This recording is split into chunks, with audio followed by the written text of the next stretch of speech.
रतन टाटा जी की कहानी एक बहुत बड़ी प्रेरणा है। उनका जन्म 1937 में बॉम्बे में हुआ था। उनका परिवार टाटा परिवार बिजनेस के लिए पहले से ही जाना जाता था।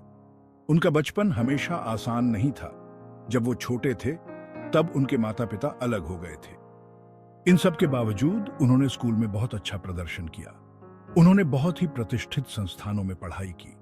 इनमें मुंबई का cathedral and John Connon school और शिमला का बिशप कॉटन स्कूल शामिल है।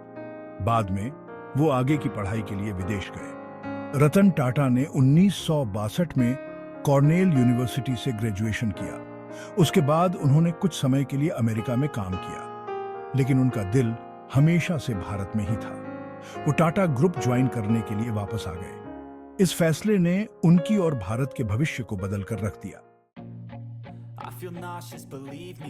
टाटा ग्रुप ज्वाइन करना रतन टाटा के लिए कोई प्रिविलेज की बात नहीं थी। उन्होंने हर दूसरे कर्मचारी की तरह नीचे से शुरुआत की। उन्होंने टाटा स्टील के कारखाने में काम किया। उन्होंने बिजनेस को उसकी जड़ों से सीखा। उन्हें कुछ सीनियर स्टाफ से विरोध का सामना करना पड़ा। उन्हें उनकी क्षमताओं पर शक था, लेकिन उनका समर्पण और कड़ी मेहनत सब पर भारी पड़ा। कंपनी के लिए उनका विजन आकार लेने लगा। वो इनोवेशन के महत्व को समझते थे। वो सामाजिक जिम्मेदारी में भी विश्वास रखते थे। यही वैल्यूज उनके लीडरशिप के मुख्य आधार बने। 1981 में रतन टाटा को टाटा इंडस्ट्रीज का चेयरमैन नियुक्त किया गया। यह एक महत्वपूर्ण मोड़ था। उनके नेतृत्व में टाटा समूह ने अभूतपूर्व वृद्धि देखी। उन्होंने कंपनी को नए क्षेत्रों में फैलाया।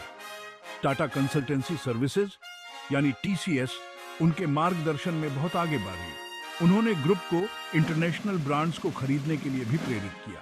इनमें टेटलिटी और जगुआर लैंड रोवर शामिल थे। ये अधिग्रहण केवल व्यावसायिक सौदे नहीं थे, ये रणनीतिक कदम थे। इनका उद्देश्य टाटा समूह को एक ग्लोबल प्लेयर बनाना था। भाग 4। लोगों की कार, टाटा नैनो का सपना। रतन टाटा का एक सपना था। वो हर भारतीय परिवार के लिए एक सस्ती कार बनाना चाहते थे। यह सपना टाटा नैनो के साथ हकीकत बना।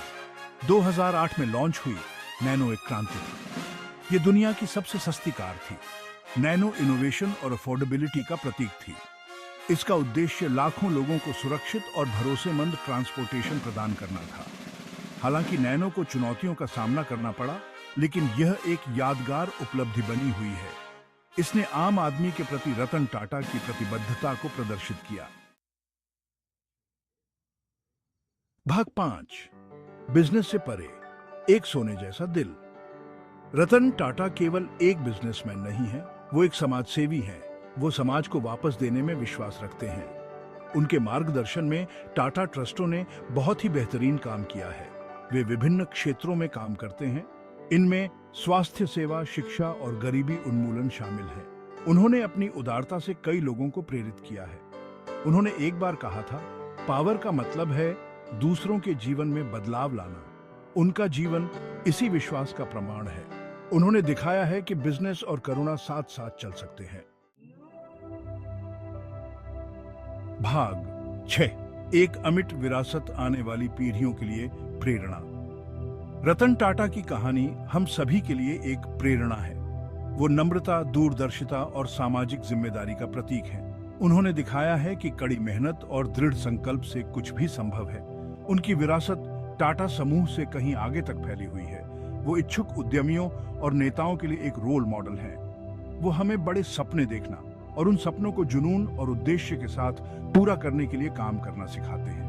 उनकी जीवन गाथा हमें याद दिलाती है कि सच्ची सफलता केवल धन में नहीं, बल्कि दुनिया पर सकारात्मक प्रभाव डालने में है।